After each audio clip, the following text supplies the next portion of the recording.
All right, so we'll start to share. I've got all the cameras going here, so we'll see how it works for recording today.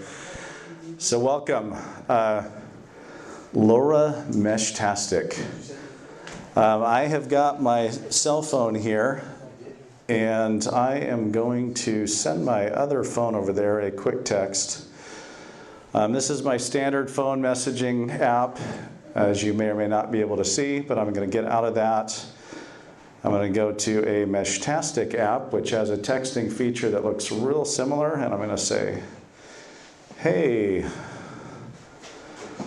And so I just sent a quick message, and this phone is hooked up to this device right here, which is a RAKwireless, and it sent a message to this device, a T-Beam Supreme, which is via Bluetooth connected to this phone. And so I can look up here, go to the Meshtastic app, and I see the little message that came through, and it says, hey.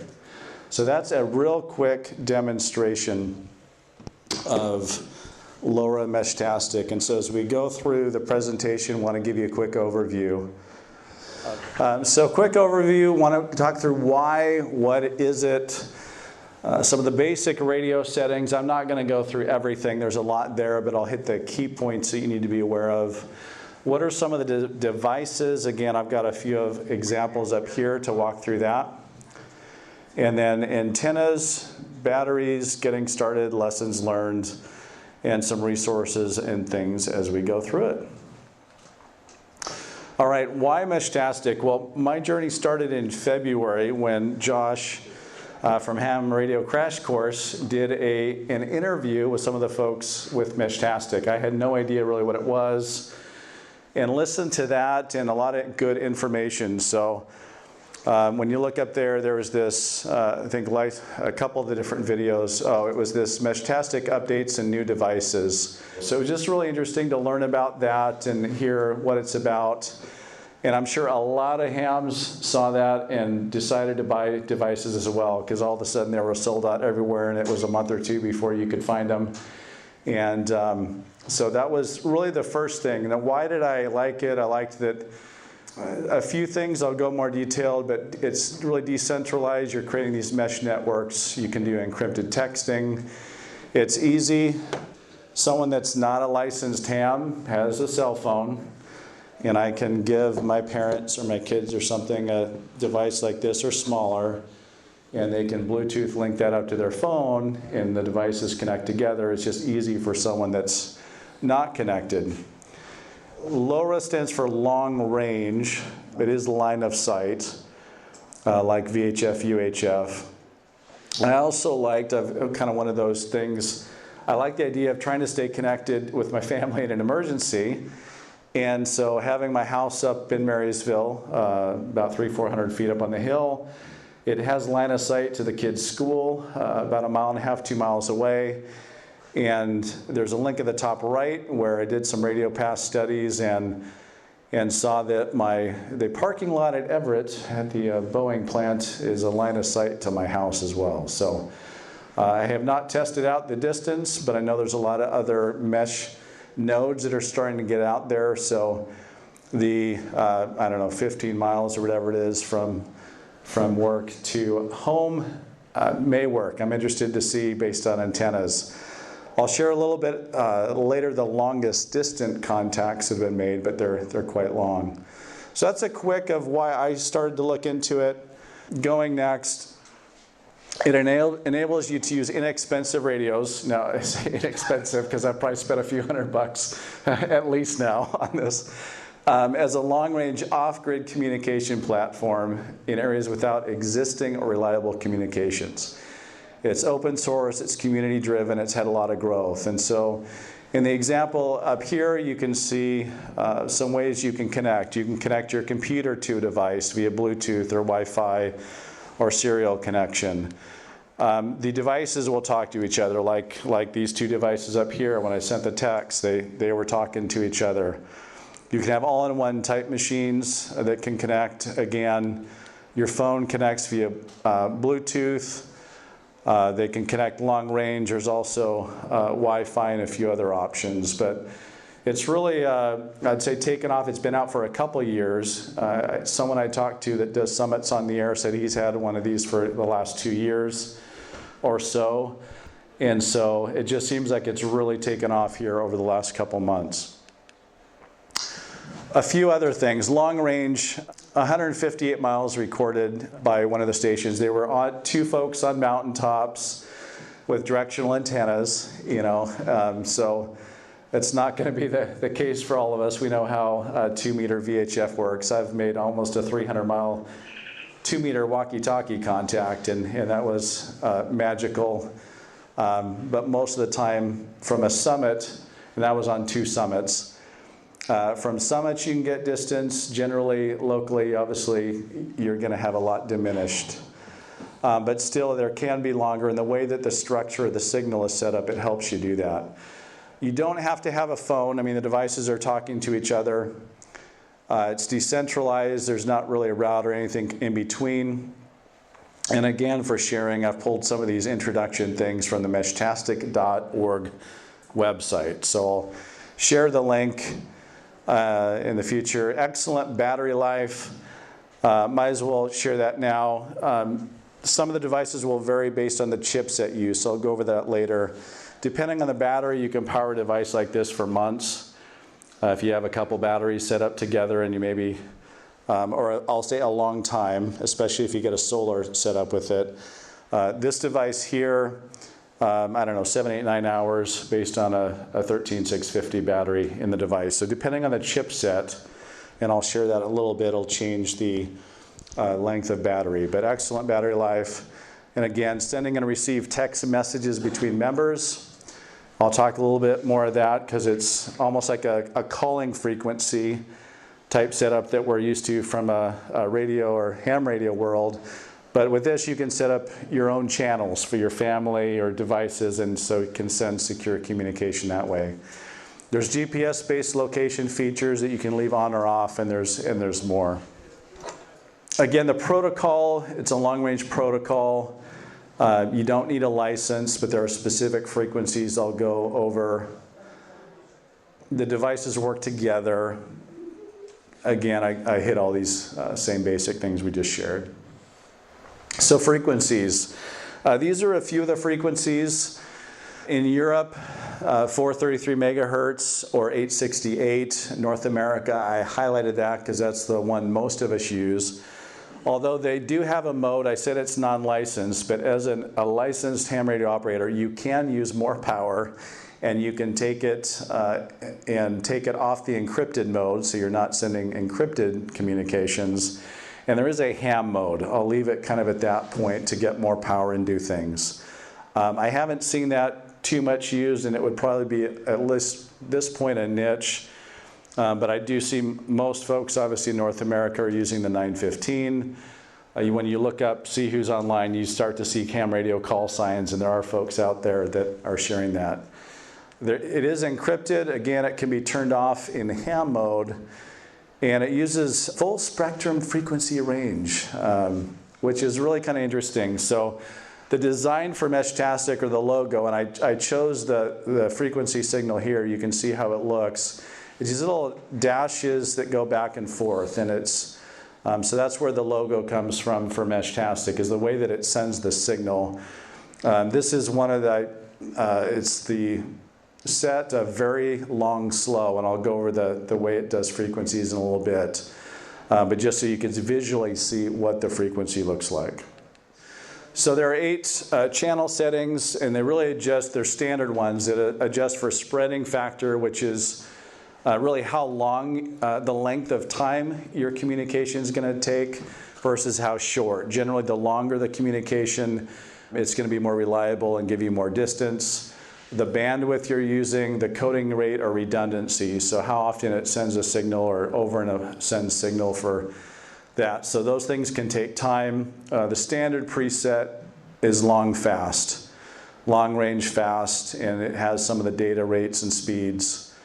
So you can see some of the more detailed information here. Again, in radio settings, there's more information here, and we'll have links.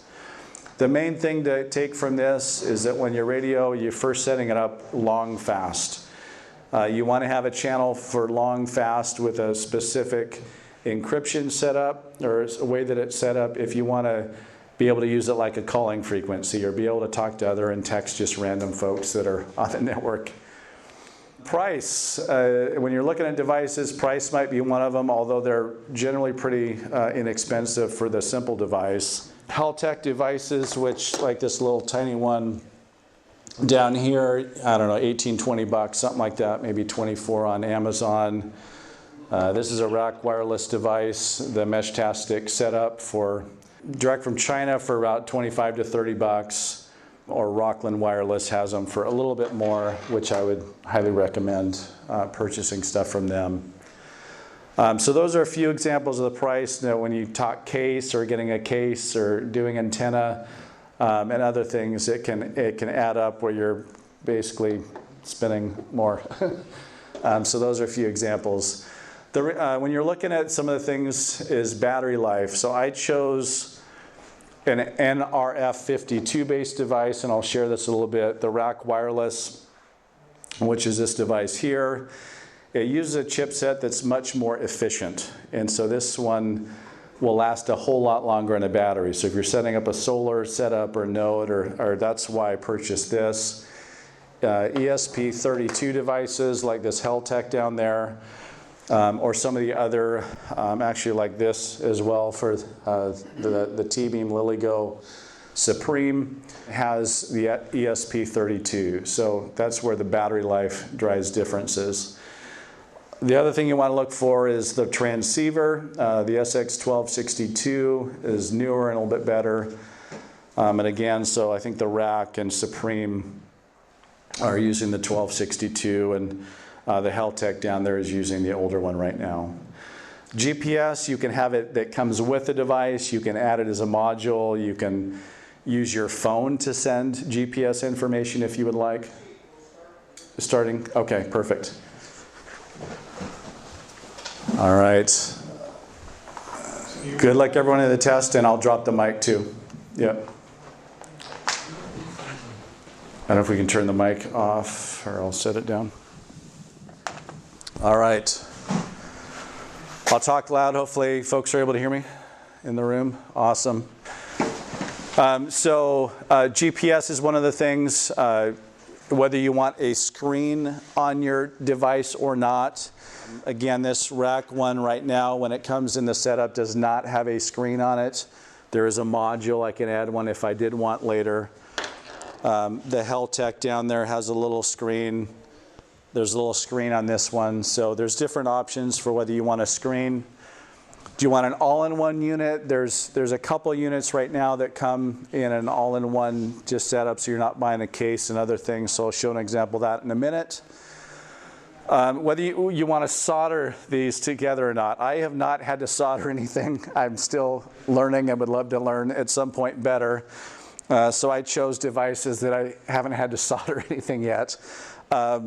Or I think some of the devices, when you're ordering, check if the module to see there's a non-soldered or soldered version.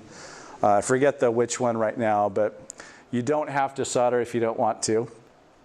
And then there's other features like sensors and different things and different modules that you can add to the device to send temperature, weather, other things like that. There's other modules you can get. Again, meshtastic.org docs hardware devices. That's really the best place you want to go for researching and learning. Here's a few examples. RAKwireless, the Meshtastic starter kit. They do have a little upgraded antennas I saw recently. So it comes in a little pack that looks like this, and it has your Bluetooth antenna and pretty much every USB cable, everything you need to start there. That was about 27 bucks. I purchased that because of the battery life and the chipset that's used. For LILYGO, they have the Supreme. They've got a lot of different options. A couple of them here, the T-Beam Supreme. T-Echo Meshtastic, that's a device that's an all-in-one.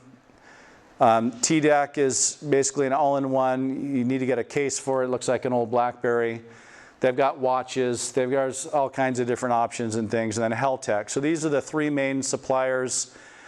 Heltec, and there's a lot of different versions in between. Again, this is the current recommended one from Heltec, and this is the one that I've got down below. Again, devices supported hardware overview. So this is where going to that meshtastic.org, again, all the information about getting started, configuration, hardware, devices. You can go through all the different devices. It shows you what's recommended, some of the favorites. So that's what I went with first.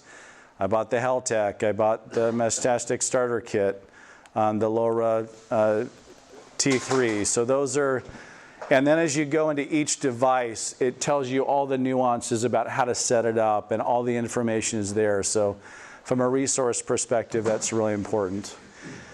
Cases is something to consider. Again, Etsy has a lot of options out there, and there's more options coming. Quantum Shadow has some great cases. Not as many on the Etsy anymore. They have shifted to Rockland, the store Rockland. And so I bought one that looked like this for this one right here that I purchased, and last night I was installing it in the case and getting it set up there. So like this case, it's really well built. There's other devices like for the Heltec down here, just different cases and things you can use. So Rockland has some stuff based on quantum shadows. Again, you're going to spend about 40 bucks there for this device, 36 to 40 currently at Rockland. Etsy, there's a lot of stuff for 20, 25 bucks in that range there.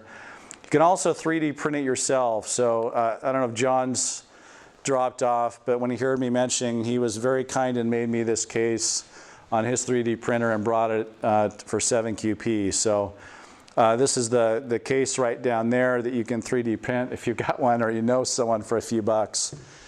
And it was interesting to see things like this. Again, I'm not a 3D printer. I don't know. These are some places I found designs on. I did see this case, which seems out there a lot, for Heltec. It's on Etsy. You can buy, I think it's around 20 bucks or so. Or at Maker World, Simon.Musi also has it. You can, again, pull the design, the 3D for free and print it yourself. So there's options sometimes for that where they'll sell it on Etsy, but they can also have the device. Antennas, there's again a resource for at Meshtastic about elements or what antennas to use. I brought a few examples here. This is one I bought from Amazon to attach to these devices. I bought this one from Rockland, again more for a home base station setup. I'd like to get a solar setup and mount it up on my roof and have a better antenna. So that's what that antenna is for and what you see on the right. I have this antenna mounted on my car, and for a while I was driving around playing with it, a simple mag mount. And then I've bought a nicer one with better cable, because the signal, there's not a lot of power. You get a lot of loss, obviously, with a cable that long. So I'm still playing with what it would be to be mobile, but there's options there. Like an HT that we always hear, first thing you probably want to do is replace the antenna, and that's generally true with these devices as well. The main tip I've seen is it's good to test them or go with what's recommended by the community. I say the ones on Rockland or some of the other sites are recommended. This was a comment that someone reached out to me when I posted, and they said, definitely looking at better antennas. The one that comes with the Heltec at the time was terrible, and the SWR was really bad. So again, just check the antennas and kind of the standard thing in what we do. Other thing with antennas is there's a new connection style. That there's this mini PCI that connects your antennas to the board, so just really tiny different connections. And I'll talk about one of my lessons learned of different cable and adapter styles I'm learning about. So that's a real quick overview of antennas. Then as we go into getting started, so again, point you here, I'm going to go over stuff quickly, but this is really where you want to go for all your devices. It gives you the process of how to set it up, and again, for each device, it's going to tell you specifically what you need to know for your device.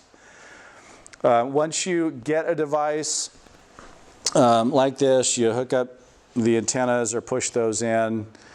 You definitely want to connect your antennas first before you power it on. get your, and then you hook it up to your computer, whatever you do.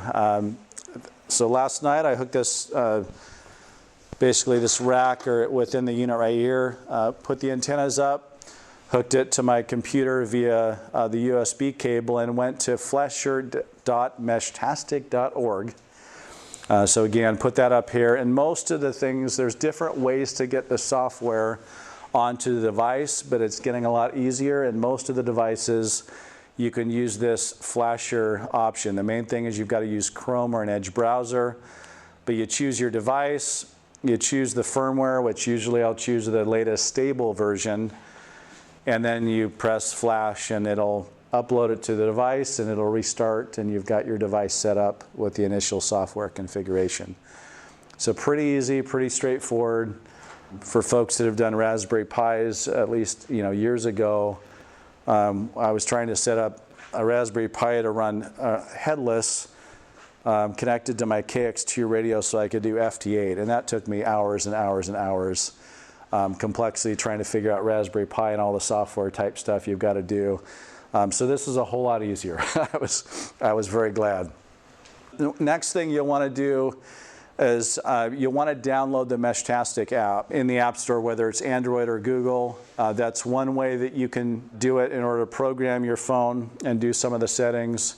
You can also use client.meshtastic.org via the computer. So I've done it that way as well. Or there's different Python and other things which I don't really know anything about, but there's other ways you can access. So most of the time, the easy thing is going to be to get it via your app, and you download it, and then you open it up, and it's easy there. You'll need to pair your device then to your phone via Bluetooth. Usually the standard pairing is 1, 2, 3, 4, 5, 6, which you need to change or should change for security.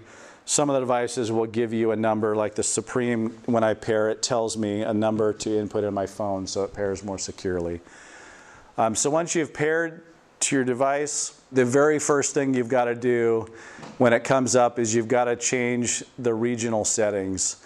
So when you first open the app, it's going to say UNSET. So your device won't communicate to anybody unless you change your settings. And so you just change your region code. For us, it'd be US, and it tells you the frequency range and the cycle and different things. So you've got to change that, and then it'll list the devices that your phone has connected to in the past. So after you add the device, change the regional settings. You can also click this button here whether you want your phone to provide location. So using the GPS in your phone to send it to your device instead of having GPS. I don't have it checked. But that is an option. So you get your app, you do those first couple things. There's some tabs within the app that I'll sharing just what they look like visually really quick. There's your texting tab. This was the very first contact I made. Somebody was driving through Marysville, said, hey, anyone on the mesh in the Ville? I said, hey, morning, you're my first contact. I'm near Highway 9 Walmart. Good morning, I'm normally in South Everett, but up here running some errands. Glad to see others using Meshtastic. And so that was just a quick conversation. Again, one option you can do is to share messages from folks. And the next thing you can do is see who's out there. So folks are providing their GPS information. There's a map tab, and you can look and see where the devices are. I'll say this was extremely blank. There was no devices a couple months ago, and I'm seeing a whole lot more now, and so a lot more devices out there. And there's a tab that'll show you all the different people that are out there. Again, if there's GPS, it'll show you that. So the short name, the long name, information about each of the different stations that are out there. Again, you can see some ham radio call signs or just random names for devices. The next thing you probably want to do is change your device long name and short name. And so you'll go into the config values and you'll change that. Again, some of the options here, usually you'll fill out first. I just put JJ Portable Mobile for this one. And then my short name can be 4 digits. It'll propose something or you can change it. I just said JJM1 and put that out there. And so I renamed it versus just kind of the standard Meshtastic, you can barely see it, just Meshtastic and a number that'll put out there. So you can make that whatever you want or put whatever information, but putting your not long name and short name is probably the next thing you want to do.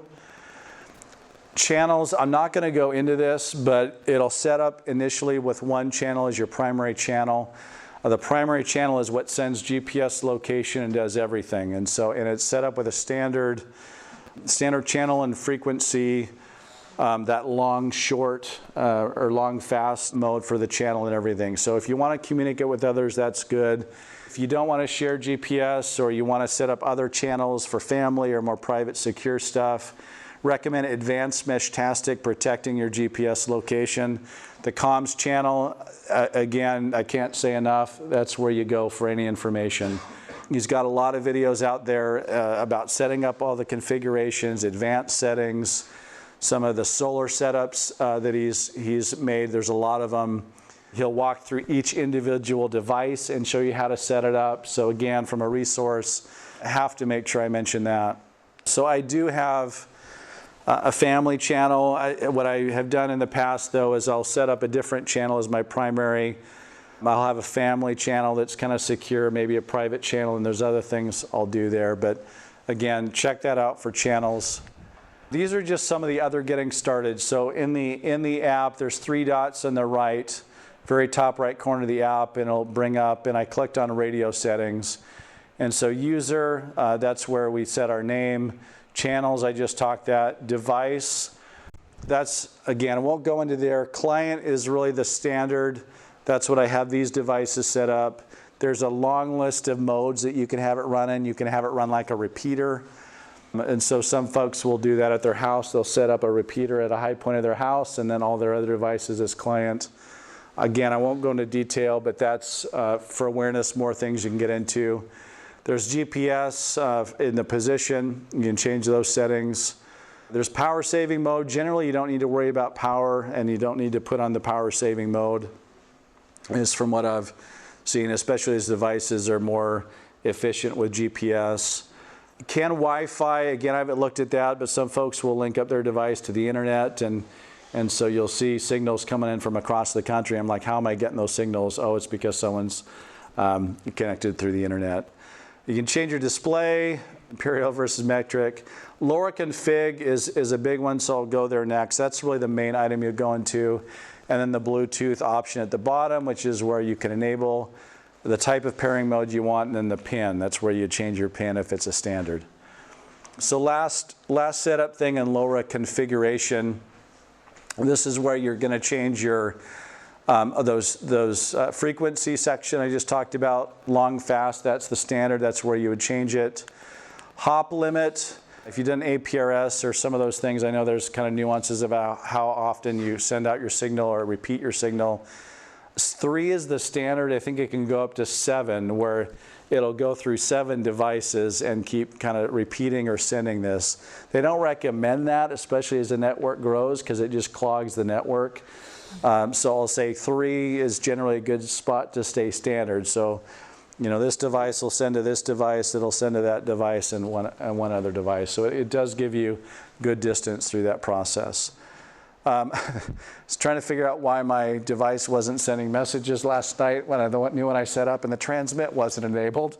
So anyway, make sure your transmit is enabled.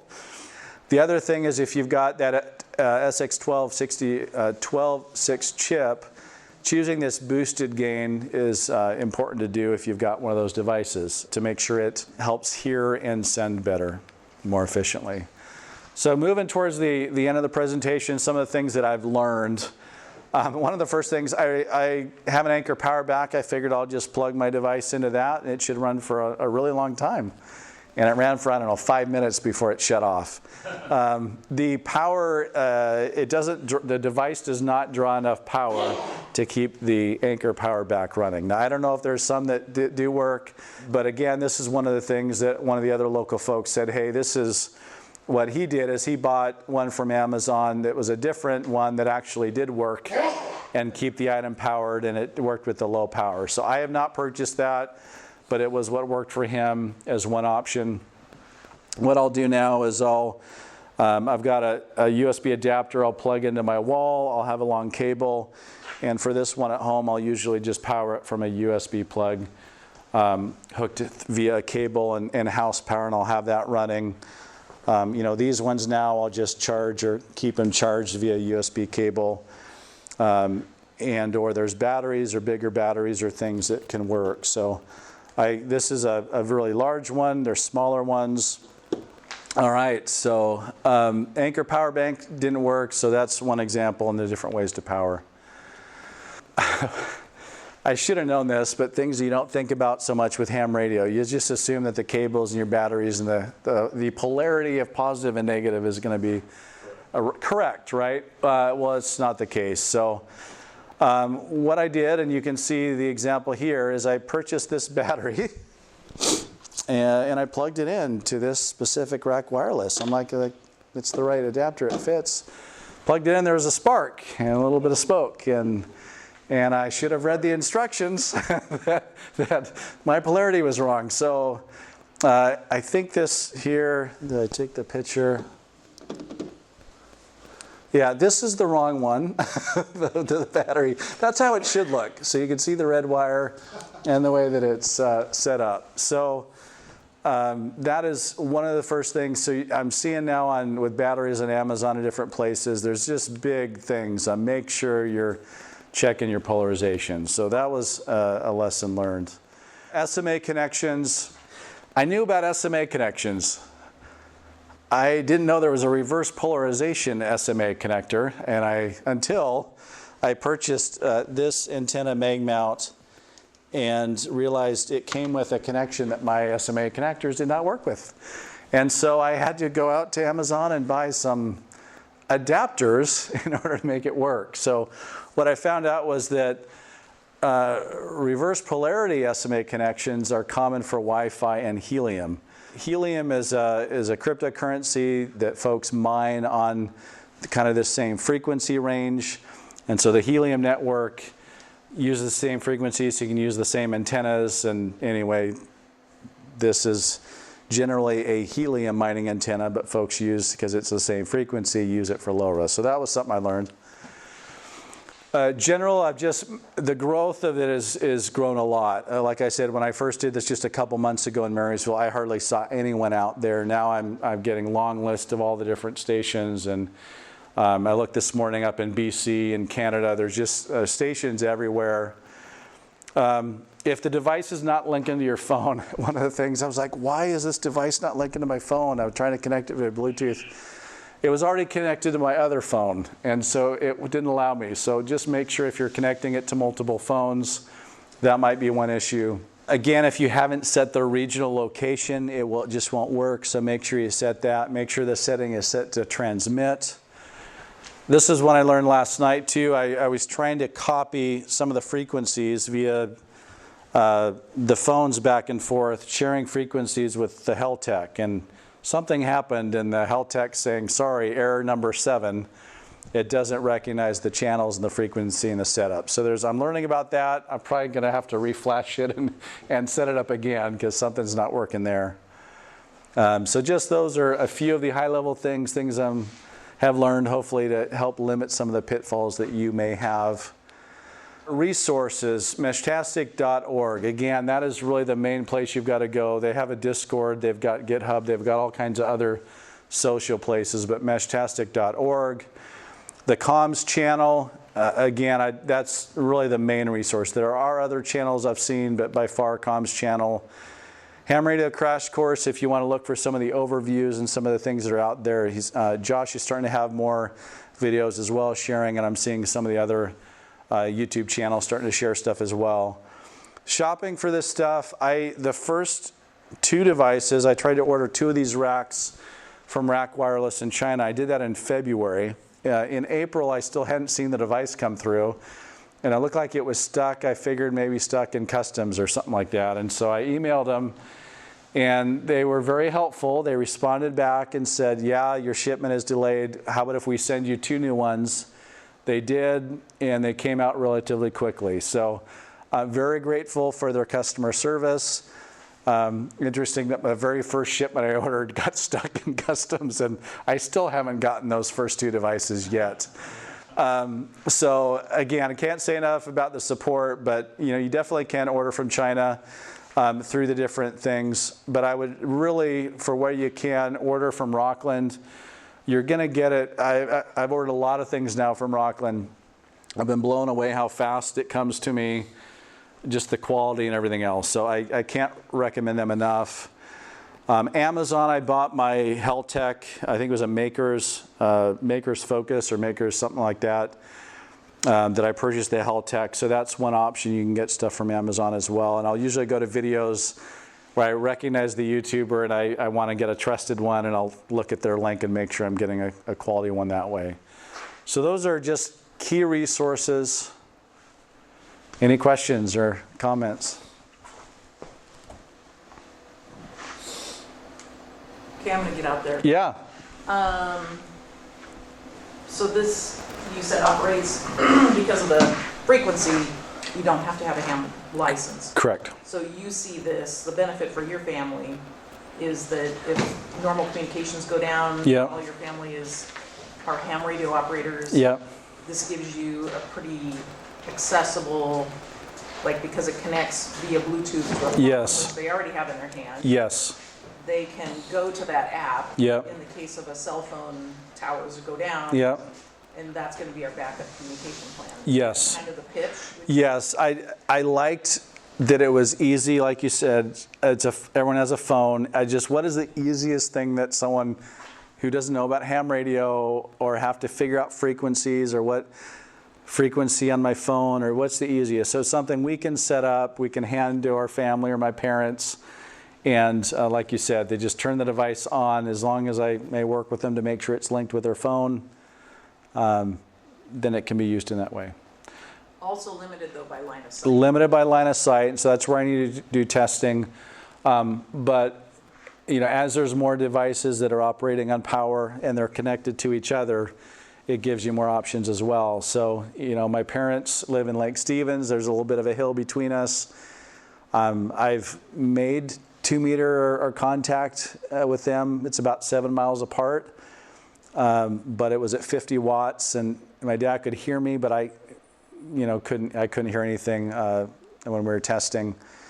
And but there might be a device up on the hill or someone else between it in Lake Stevens or somewhere else that those devices could connect. So is that the hop feature? That would be the hop, correct. So exactly. So if I'm not in line of sight with my parents, maybe I'm in line of sight with another station who is in line of sight, and they can connect that way. So even if I'm sending a secure text or an encrypted text, it'll pass through that other device encrypted, and it'll just send on the message. Yeah. Thank you. Yeah. So Good. where the hop limitation is? That's exactly. That's where the hop limitation of standard is 3 hops. You can do up to 7, but yes. So you're not going to go Seattle to Olympia?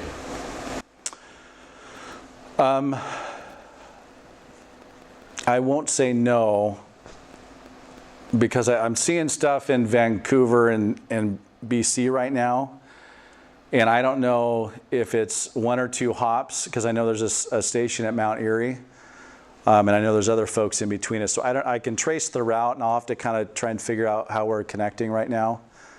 But it's a question. Generally, you're right. That seems like a long way. And depending how flat it is and the trees in the way and all that kind of stuff. Seattle to San Francisco. Yeah. That's where folks do, if they're hooking up their device to the web, like sometimes you'll do with other ham radio things, that's where if someone in Seattle has their device connected and someone else is connected, they're transmitting the information through the web, then you could do more of that distance. Yeah, I get that. But generally, no. But if silk goes down, internet goes down. That's different. Yes, agree. Okay. I completely agree. Yep. Along those lines, so is the device the endpoint, or is your cell phone the endpoint? If my cell phone battery dies, can I use someone else's cell phone to check my messages? Yeah, as long as you can pair it. Yeah, as long as you know the pairing number. Yeah, it doesn't matter. Yeah. And as long as the device it has Meshtastic on the app, or you have to download the app or the device you're using. So yeah, I mean, you'd need to probably have backup power for your phone if you're long-term, and a USB cable to charge this. Again, there are a couple options where you don't need a phone, like I was showing that little BlackBerry style looking thing, where it's just all in one device. So I see a few of those out there, but most folks, I think, have it more set up like this to their phone. Good questions. Anyone else? One other question Yeah. I have is this just land-based? Is there any, are you able to access any satellite connections with this? The short answer, I think, right now is no. I mean, just for the GPS or location is the main thing, the satellites. But it would be interesting in the future to see if they could do something like that. There's not a lot of there's not a lot of stationary or geostationary satellites up there. And I've seen, like with making contacts on 2 meter, the satellites are flying over so quick that you'd only have a short window, even with amateur radio, to try and make sure your antenna is pointed right and make the contact. So theoretically, I'm sure it could at some point, but it would be a lot more of a challenge. What was Yeah. the genesis of the technology that this even came about? Yeah, I can't talk too much about it, but I know there's different standards of, I think someone was asked about long-range WAN or wide area network. Then that's been around for a while. So that's about probably all I can say is regarding the history. Else I just don't know. Good. All right. Perfect. Thank you. You're very welcome, and again, hopefully we'll see how this kind of works out for the recording and try and get that out there for folks who weren't able to attend, or a resource if you want to look at it. So thank you all. Yeah.